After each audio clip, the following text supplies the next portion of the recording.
guys, today we're going to be doing something different. You know, on my channel I'm usually showing you how to paint something like a cat or a parrot, and we go through it step by step. Well, today we are going to go through step by step how to do something, but I'm going to be showing you a product that I usually use when I'm doing my watercolor paintings. And this product is for regaining the whites at the end of the watercolor because the colors go everywhere.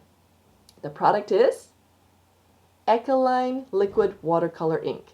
This is very opaque. It's pretty good for getting back to almost the color of the canvas, and I've used it so much. Now, I do know that many people prefer using a gouache, and I do use a gouache too, and I have a preferred one. So I'm going to be comparing the liquid Ecoline watercolor ink with my preferred gouache, and that is Holbein Permanent White. Now, Holbein does make two white gouaches, and I'll be talking about the second white gouache at the end and why I didn't choose that particular one. But according to Handprint, which is a very reputable site online for getting any kind of information on pigments and canvases and just anything for the artist to know about. Anyway, 2 years ago at Handprint, there was a discussion on what was the brightest and whitest among the gouaches, and many people agreed that it was the Holbein Permanent White. And so, while we are painting this really cute little alpaca, we're going to be looking at and comparing the Ecoline liquid watercolor ink on the right and the Holbein Permanent White on the left. And we'll be looking at three particular characteristics: how they paint wet in wet, how they paint wet in damp, and how they paint wet in dry. And some of the features that we'll be looking at are spattering, how the colors spread or don't spread, do they retain their opacity or do they become milky, and how we can get that script liner to work really well, because these both are very thick and the script liner needs a very thin line. Okay guys, I'm going to turn it on time lapse right now, and you can watch the process of the wet and wet, wet and damp, whatever, everything. At the end, I will come back, I will make my comments, and then I will also share with you why I didn't use that other Holbein white gouache.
analysis, and I think we're going to be looking at it from 3 different points of view. 1, wet and wet, wet and damp, wet on dry. So let's look on wet on wet. So when we were painting wet on wet, you can see right here, this is our permanent gouache on this side. You can see that when we put it in wet and wet, we got these blurry backgrounds.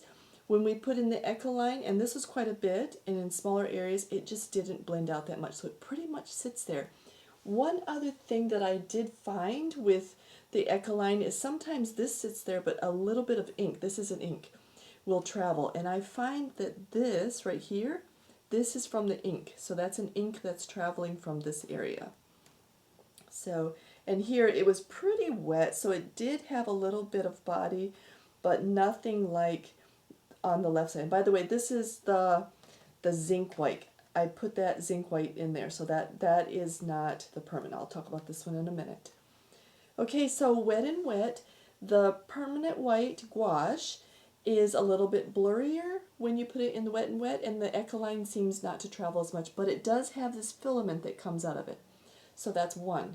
So let's go to wet and damp. And wet and damp, you can see that with the permanent white, I could make nice blends. And I could get these blends even in wet on dry. So this was beautiful for the blends, really getting like a smooth transition. It's very soft, it's very like misty, it blends beautifully. Now that said, this one, one more thing about this one. When we put in the ears, it doesn't show right now, but when we put in the ears, the permanent white, I mixed it with some pink, and I didn't get any brush strokes.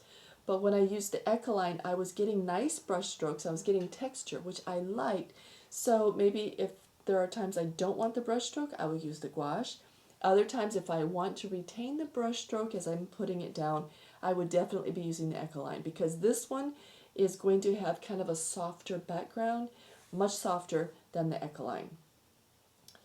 Okay, so let's go wet on dry. In the Ecoline, I was able to get the kind of smooth transitions like I was with the gouache, although the gouache is better actually.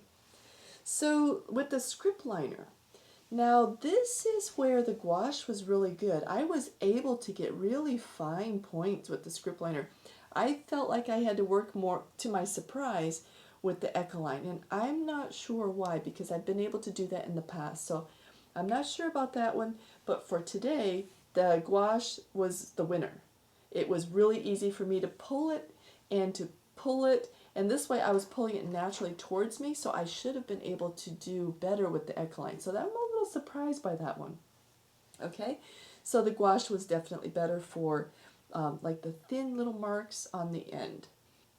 Spattering on dry. So when I spattered both of these on the dry, you can see right here, this is the Ecoline spatter. It's very opaque. I got really fine spatter all the way down. It's not transparent at all, it's opaque, it's small detail. I get really fine detail. And over here, it's the same. It seems like this has rounder detail when I'm spattering, and this has a little bit less definition. Relatively, they are the same. So I'll count that as being the same. So guys, now you know when you are using the Ecoline or the permanent gouache, there's going to be a difference in how they interact with the water, especially with the water. So the permanent gouache is definitely going to give you blurrier looks, and when you're painting with it, when it's any kind of dampness, you will have a blurrier, softer, like a transition. Ecoline will have more definition, and that's why I'm a little surprised that this didn't have more. One last comment, guys. Remember I said I was going to talk about another gouache? Holbein actually makes 2 whites. This gouache is permanent gouache. This is the same as titanium gouache. This one is zinc white. This zinc white is transparent, semi-transparent. So I thought I would give you a show, and this is, I put it on pretty thickly right here, just these little blobs right here. This is with the zinc white, and I didn't want to do a whole lot because I liked the effect, so I didn't paint anything else. So I just painted that, and it's opaque when it's very thick. So right here, if you're looking very carefully, this is the zinc white and this is the permanent. If you look at it, you can actually see a little bit through. So it's a semi-transparent. So I put it quite thickly here, and then I pulled it out, and right away you can see that I'm already getting a transparency. It's a very softness. This one, when I'm pulling it out, there is a mistiness. This is, like I said, it blends beautifully with your colors. So this one you can see some of the undercolors. It doesn't interact as much with the undercolors as the permanent white. So guys, I hope this helped you understand why you might like the Ecoline, or you might like the permanent gouache, or if you were to decide, maybe you would choose the zinc white for a little bit more transparency. But definitely both of these are very opaque, and so they will give you great coverage, but with a little bit different texture.